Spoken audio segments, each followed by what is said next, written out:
Captain Elias Voss stood in the observation bay of the Celestia, gazing out at the distant stars.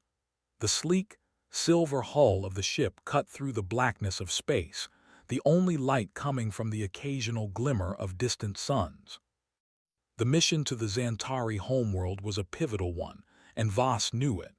Everything about this mission had been classified from the start, the risks high and the stakes even higher. But for humanity, it was a step towards something far greater than mere survival. It was a chance for an alliance with a race that had the power to shape the fate of the galaxy. For months, the Zanturi had refused to communicate with Earth, keeping their distance from all outside civilizations.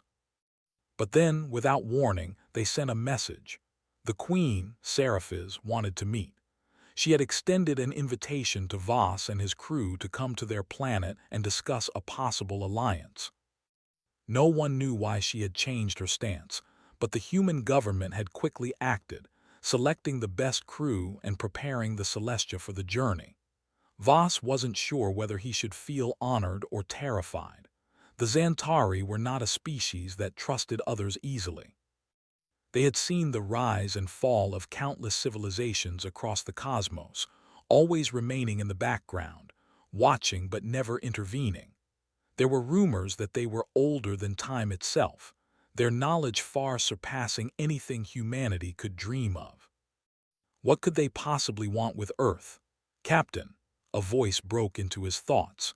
He turned to find Lieutenant Zara Jensen standing in the doorway. She was young, but her sharp eyes and calm demeanor had earned her the respect of the crew. "We're approaching the Zanturi system," she said, her voice steady. "We'll be entering orbit in 20 minutes. Voss nodded, his hands resting on the console. "Thank you, Lieutenant. Prepare the crew for landing. I want everything to be perfect."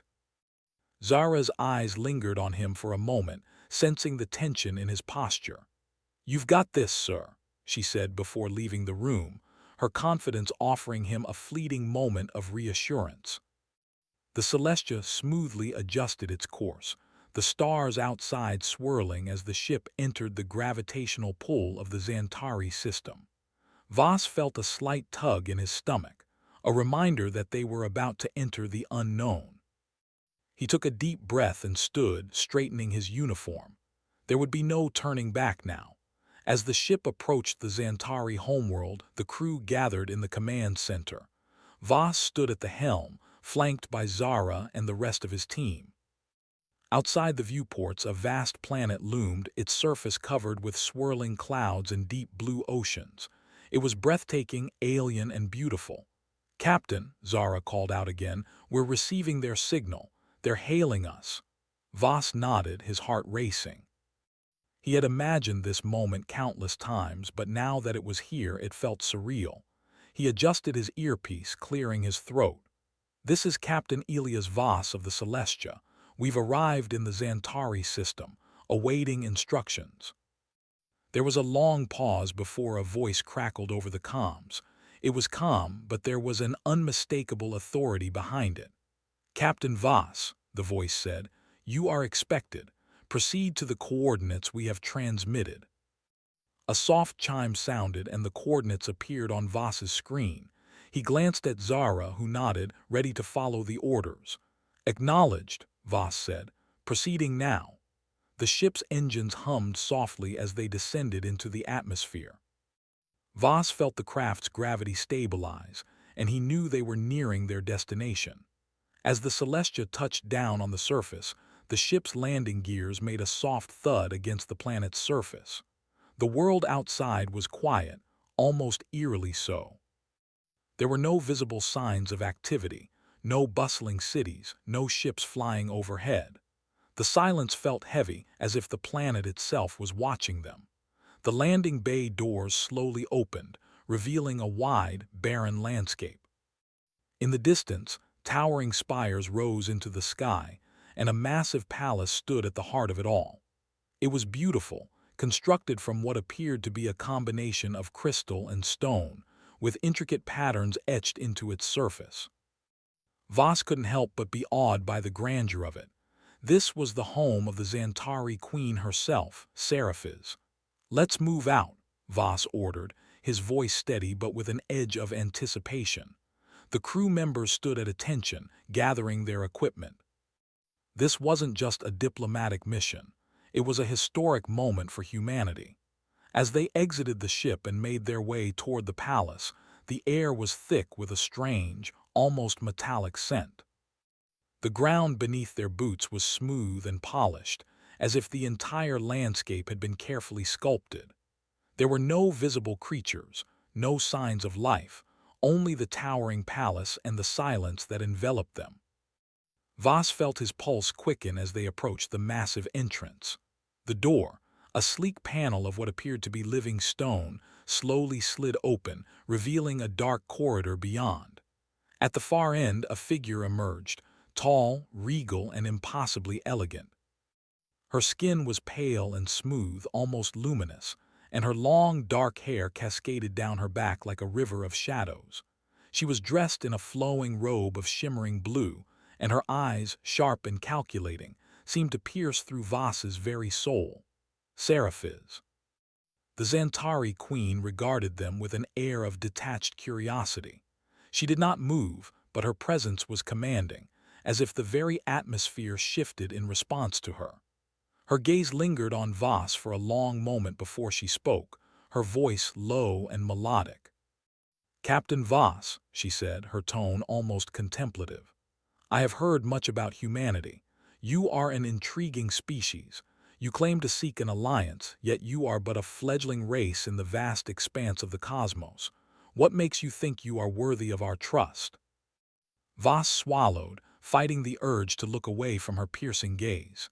He had prepared for this, but the weight of her words was overwhelming. He had heard the rumors, stories of civilizations that had come before, all of them destroyed or absorbed by the Zantari's cold, calculating might. "We have something that you cannot find elsewhere," Voss said, his voice steady. "We have hope, creativity, art. A spirit that refuses to give up no matter the odds." Saraphis tilted her head, intrigued. "And you think that is enough?" Voss nodded, his heart pounding in his chest. "I believe it is." A long silence stretched between them, and for a moment Voss wondered if he had said the wrong thing. But then the queen's lips curled into a slight smile. "Perhaps," she said. "We shall see." She stepped aside, gesturing for him to follow her into the depths of the palace. The crew moved in formation behind them, each of them acutely aware of the weight of the moment. This was not just a diplomatic meeting. It was a test, one that could determine the future of humanity's place in the galaxy. As they walked through the halls of the palace, Voss couldn't help but feel a sense of awe. The architecture was unlike anything he had ever seen. Strange, geometric shapes lined the walls, glowing faintly in the dim light. Every surface was flawless, every detail perfect. It was as if the entire palace had been built with a single, unified vision, and that vision had been beyond the scope of any human imagination. Finally, they arrived in a large, circular chamber.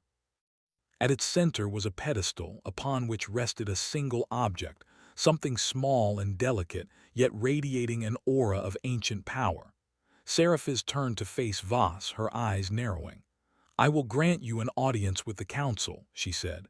"But first, you must prove yourself. If you fail, you and your crew will leave. There will be no second chances." Voss stepped forward, his mind racing. What could they possibly do to prove themselves worthy? What kind of test had the Zantari prepared for them? As he reached the pedestal, Saraphis's voice echoed in his mind, sharp and commanding. "You will give me a gift, something that represents your species. If it is worthy, we shall proceed. If it is not, you will never see the stars again." The weight of her words sank into him, and for a moment Voss felt a flicker of doubt. What gift could possibly be worthy of such a powerful queen? Something that would show her humanity's true potential. And then it came to him. Voss reached into his jacket pocket and pulled out a small, intricately carved music box. It was a simple gift, something from Earth, passed down through generations. It wasn't powerful or grand, but it represented humanity's soul.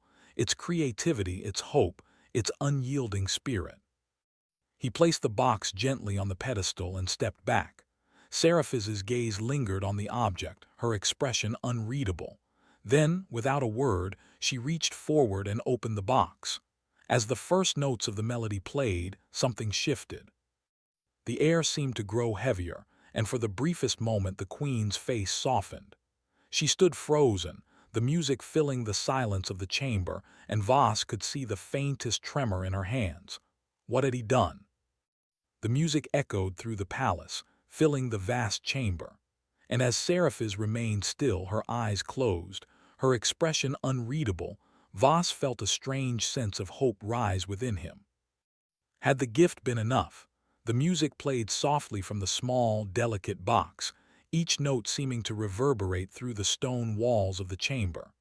Captain Voss watched the Zanturi queen, Seraphis, her face expressionless, her form unmoving. He couldn't tell if she was mesmerized by the simple human melody or repelled by its unfamiliarity.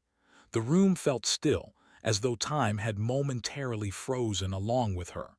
Voss's heart raced. He had done everything by the book. He had offered her what humanity had to give, a simple, meaningful piece of art, a gift that represented the very core of their being. But now, with the quiet stretching on endlessly, he wondered if he had made the worst mistake of his life. The silence was unbearable. The music drifted on, light and lilting, but in that moment it was the only sound in the entire universe. Voss felt like an intruder, watching the queen as she seemed lost in some private world. Then, without warning, Seraphis stirred. She slowly closed the box, her long fingers moving with a precision that seemed almost inhuman. She did not look at Voss, but her presence was undeniable. Her every movement was calculated, controlled. She had regained her composure, but her expression was now unreadable, as though a curtain had been drawn over her thoughts. For a long moment she said nothing. Voss remained standing there, uncertain of what to do or say. The crew behind him shifted nervously, their discomfort palpable in the still air. No one dared speak, afraid that any wrong word might shatter the fragile silence that had fallen over them. Finally, Seraphis spoke, her voice soft but carrying the weight of 1,000 years of power. "It is beautiful," she said, her words slow and deliberate. "It is unlike anything I have heard in eons, a gift from your world." Her eyes finally met his, and for the first time since they had entered the palace, there was a flicker of something in them, something that resembled curiosity. The queen tilted her head slightly, as if studying him, as if trying to understand how this simple human could have such an effect on her. "I did not expect this," she continued, her voice holding an edge of surprise. "You are different from what I imagined." Voss felt a wave of relief wash over him. It was not rejection. It was not the cold, distant dismissal he had feared. There was something else, something deeper in her words that he couldn't fully grasp yet. He stepped forward slightly, trying to meet her gaze. "We are not all that different, Your Majesty," he said. "We are just another species in the vastness of space. We have our flaws, our struggles, but we also have a spirit, a will to survive, to create, to build." Seraphis seemed to consider his words for a long moment. She looked down at the music box in her hands, the melody still faintly echoing in the air. Then, with a graceful movement, she placed it back on the pedestal, the delicate box glimmering in the soft light of the chamber. "I will admit, human," she said, her voice almost wistful, "that I have seen many gifts from many worlds, but none have ever struck me in such a way. This music, this sound, it brings memories to the surface, memories I thought were long buried." Voss felt his pulse quicken. Was she opening up to them? Was she finally starting to see humanity not as a potential threat but as something more? "What kind of memories?" he asked, his voice barely above a whisper. Seraphis's eyes narrowed slightly as she stared at the pedestal. "Before the Zanturi turned inward, before we sealed ourselves off from the universe, there was a time of music and art. We had our own composers, our own storytellers, our own artists. but those times are long gone. Her voice faltered for a brief moment, a subtle crack in the otherwise perfect facade of the queen. Voss noticed it, though no one else did. She was not as untouchable as she seemed. Beneath her cold exterior there was something fragile, something that echoed his own humanity. He was about to speak, to offer more words of reassurance, when Saraphis raised her hand. "Enough," she said, her tone firm again. "You have made your point, human. You have shown me what your people value, and I find it intriguing." Voss felt a small victory. It wasn't much, but it was something. This was the first crack in the Zanturi queen's hardened shell. He could sense it. She had been moved, even if she wouldn't admit it openly. "You have no idea how significant this moment is, Captain Voss," Saraphis continued, her voice cold once more. "You have offered me a glimpse into a part of myself I thought lost forever. But this is only the beginning." Voss took a step forward, driven by a mix of hope and caution. "Does this mean you're willing to consider an alliance with Earth?" Saraphis remained silent for a moment, her eyes narrowing as if weighing every word. Her gaze flicked to the crew behind him, her expression unreadable. "I have not yet decided," she said. "This gift is unexpected, but gifts alone do not guarantee trust, Captain Voss. What you have given me is a moment of reflection. But we will see if your species can live up to what you claim." Her voice had returned to its usual, authoritative tone, and Voss realized that the battle for trust was far from over. It wasn't enough to offer something as fragile as music. There would be tests. There would be trials, and humanity would need to prove that they deserved a place in the stars. Saraphis turned toward a tall, translucent screen that lit up as she approached. She glanced back at Voss, her eyes once again unreadable. "Leave me now," she commanded. "You will await further instructions. I will deliberate with my council. You will return when I summon you." Voss hesitated for a moment, sensing that something had shifted between them. The air felt charged, filled with the weight of unspoken thoughts. But there was no time for hesitation. He nodded, silently acknowledging the Queen's command. As the crew turned and began to leave, Voss felt the weight of the moment settle in. He had no idea what lay ahead, but he knew one thing for certain: the Zanturi Queen had been affected. This was not the end. It was only the beginning. The doors of the chamber slid shut behind them, leaving them in the cool silence of the palace corridors. As they made their way back to the ship, Voss couldn't help but feel a sense of unease. What would the council decide? What was the true nature of the Zantari's intentions? Zara Jensen, ever perceptive, caught up to him as they walked. "Do you think we've made any progress?" she asked, her voice soft but full of curiosity. Voss looked at her, a small, tight smile tugging at the corner of his lips. "I think we've started something, Zara, but we're far from finished." The crew made their way back to the Celestia, the ship's engines powering up once again. Voss took one last glance at the towering palace behind them, knowing that the next few days would be pivotal. As they lifted off into the unknown reaches of space, one question lingered in his mind.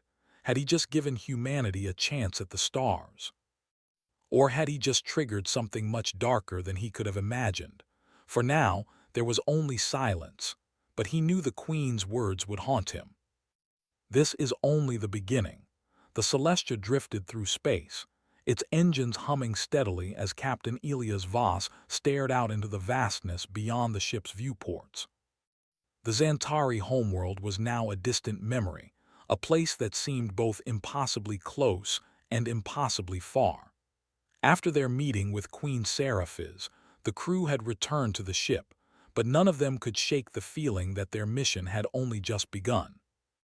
Voss paced the command center, his thoughts a swirling storm of uncertainty. The Queen's cryptic words echoed in his mind, a constant reminder that their meeting was just the beginning of a much larger, more dangerous journey. What would the Zanturi Council decide? Would they accept humanity as equals, or would they cast them aside, as they had so many others before? "I've been going over everything, Captain," Lieutenant Zara Jensen said, her voice cutting through the silence of the command center. She was standing by a nearby console, her hands hovering over the controls. "The music box, the conversation, everything. There's something we're missing. We have to understand the Zanturi better, or we might lose this opportunity."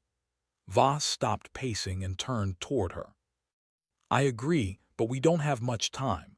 The Queen said she would deliberate with her council and we're supposed to wait for their decision. The silence since then has been unsettling." Zara nodded, her expression serious. "I don't think the silence is accidental. The Zantari are deliberate, calculating. They don't show their cards easily, but they're definitely testing us. They want to see how we react under pressure." Voss leaned against the console, his mind racing. "So, what do we do? Do we sit here and wait for their decision?"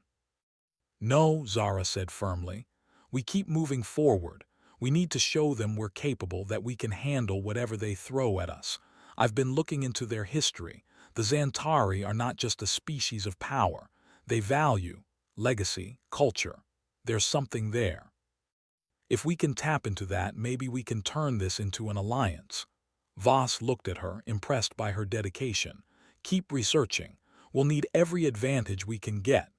As Zara returned to her work, Voss's thoughts turned once again to Saraphis. The Queen had been unlike anything he'd imagined. She was powerful, yes, but there was a vulnerability in her that he hadn't expected.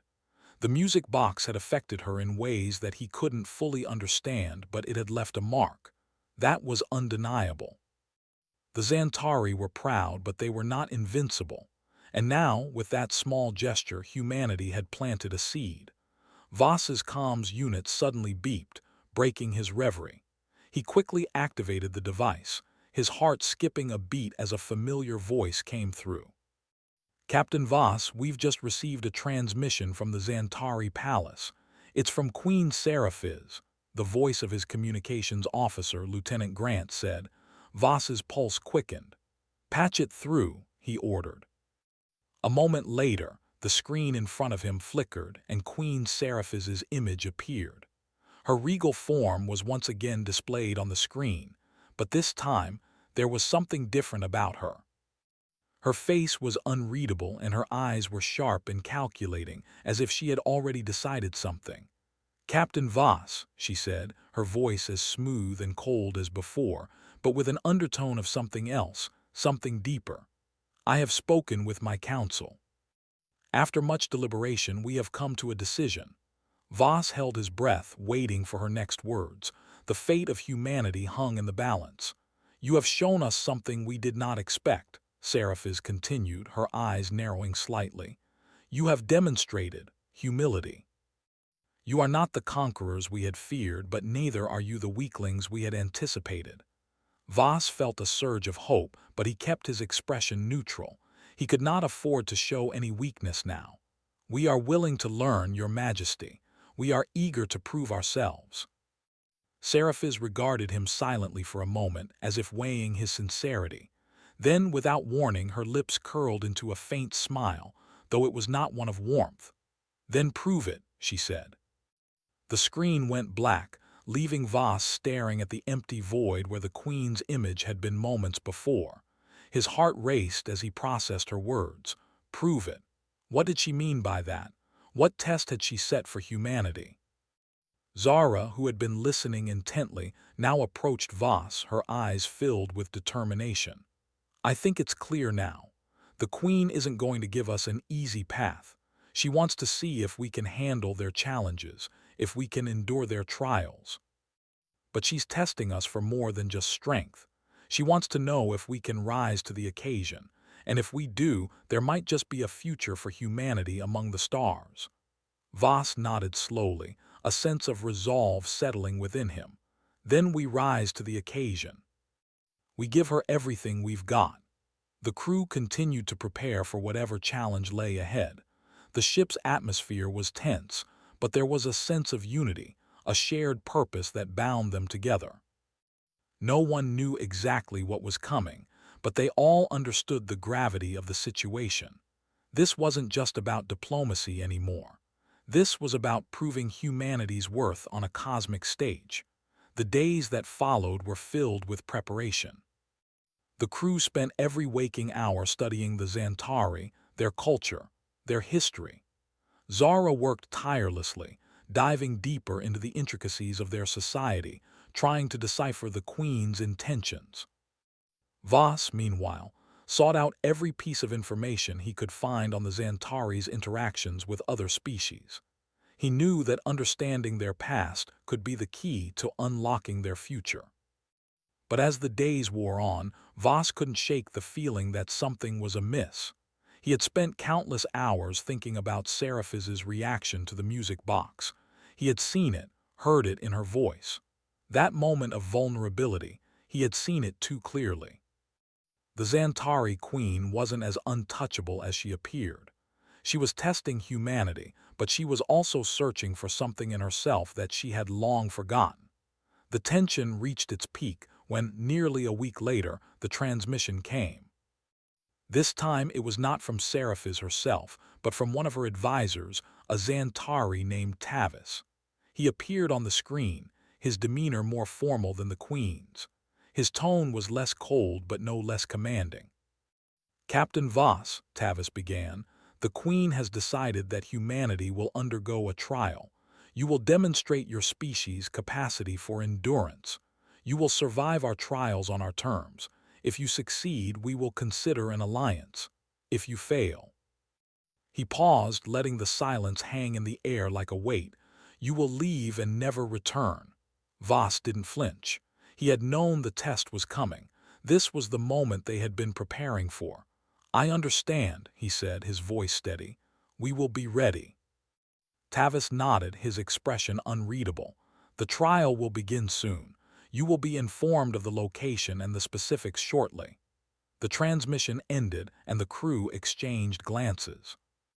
The trial was a test of endurance, but it was more than that. It was a test of humanity's spirit, its resolve, its ability to rise above adversity. Voss looked out at the stars once again, feeling the weight of his responsibility. He knew that whatever came next, humanity's future was in their hands. The Zantari had given them a chance to prove that humanity belonged among the stars. Now, it was time to rise to the challenge.